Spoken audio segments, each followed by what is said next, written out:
গরম দুপুরে এক শিয়াল খুব তৃষ্ণার্ত হয়ে পড়েছিল।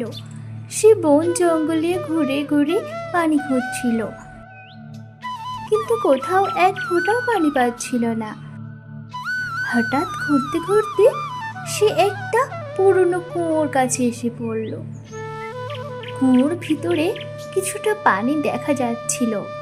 শিয়ালটা ভাবল, এই পানি আমাকে বাঁচাবে।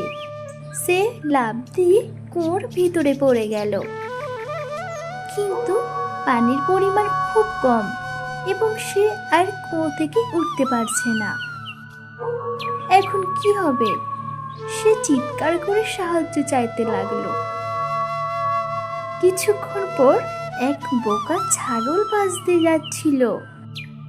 শিয়াল তাকে ডেকে বলল, বন্ধু ছাগল, এই কুয়োর পানি এত ঠান্ডা আর মিষ্টি, তুমি চাও খেতে?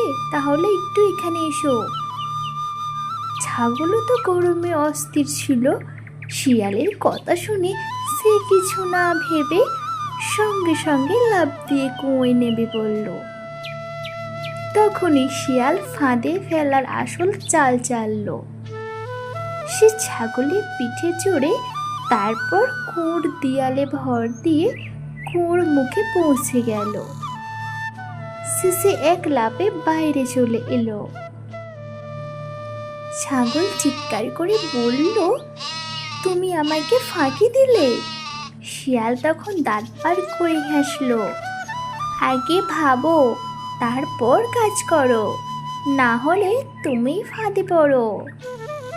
শিয়াল তার বুদ্ধিতে বাঁচল, আর ছাগল শিখল অন্যের কথা না ভেবে কাজ করলে বিপদে পড়তে হয়।